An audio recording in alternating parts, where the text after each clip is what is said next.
Hello guys, assalamu alaikum, welcome to my channel. Today I'm super excited because I want to talk about something that a lot of you might feel like, but you shouldn't talk about it, or it's a sensitive matter. Yes, it is when it comes to Africa, but other parts of the world I don't think it is that sensitive. Now I'm talking about this emotional blackmail that our parents, guardians, older siblings, junior siblings, whoever is in a position to provide for the other, that emotional blackmail that they do. Now, I'm talking about the mother that will force her child into a marriage because of what? The man is rich, so it's her time to shine. Those that are marrying is it everybody that marries for love? I'm talking about that mother.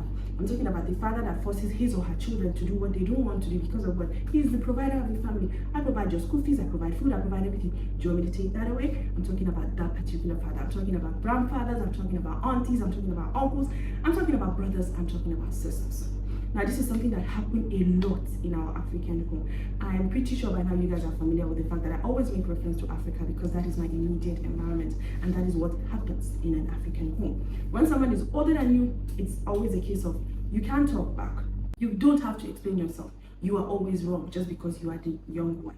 Now, a lot of parents are always quick to talk about their rights over their children, but you're forgetting that even religiously, the child has a right over their parent, be it mother, be it father, be it grandparent. But we often don't remember that. We always remember what we want the child to do when we want the child to do it. Now, I have a lot of examples that I can give you that made me drive this conclusion. Okay, now just to mention a few, I would say. So, I met a lady at a shop, and she was talking about her father passed away recently.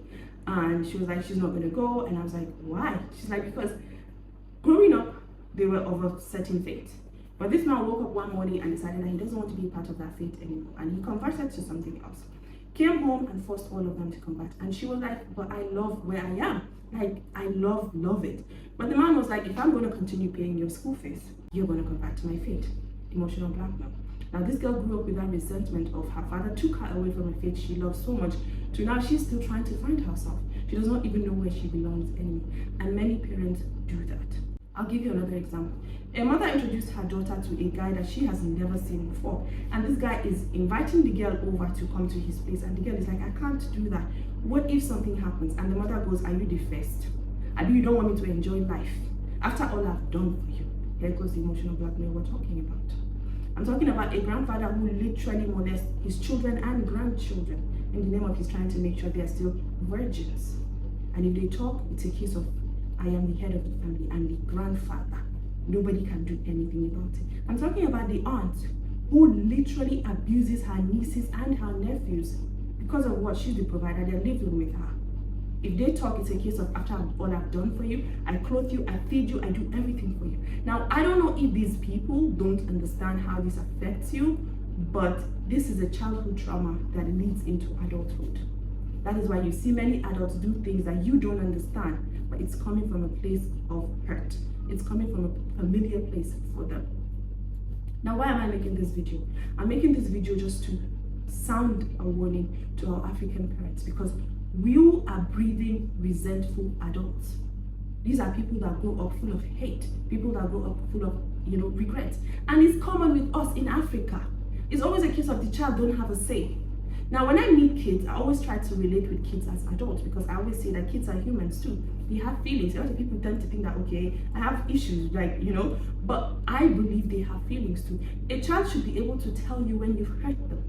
A child should be able to tell you when you've crossed the line. But many a times, we are not allowed that privilege in an African home because the issue of, I was pregnant with you, I didn't even abort you, you're not thank God, I paid your school fees, you are living in my house, you're eating my food, all of those things come to play. Now, let me tell you something. There are certain people, even within my own family, that I can never ask for help, even if I'm dying. Why? Because of this whole what I've done for you, how I've done for you, when, all of these things.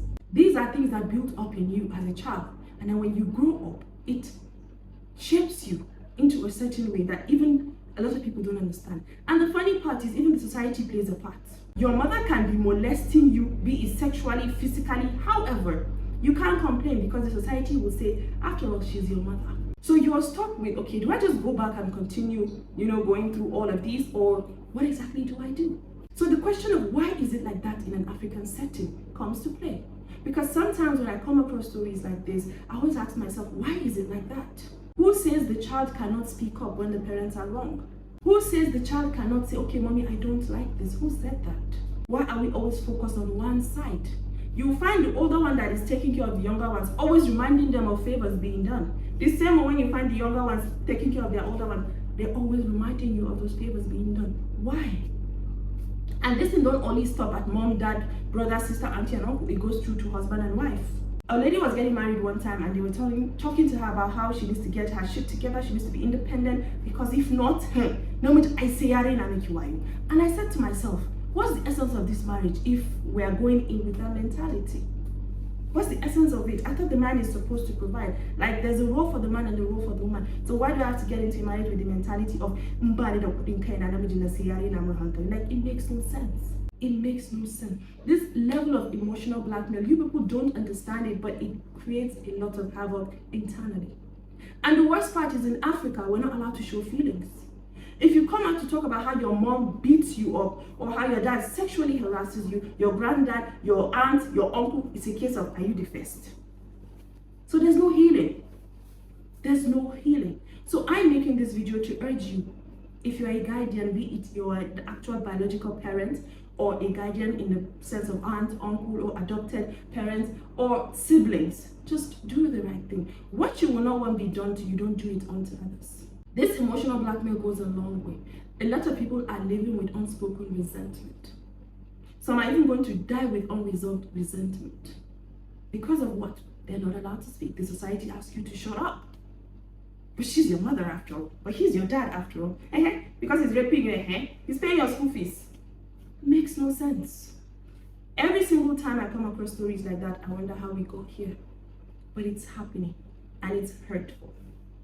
You can only lie to yourself and say, oh, it's not happening to me, my family is perfect. No family is perfect. Every family has a baggage they are carrying. It just depends on how we deal with it. With that being said, I do hope you have a lovely day, and I cannot wait to see you guys again. Do not forget, as always, like, subscribe, and share. Bye.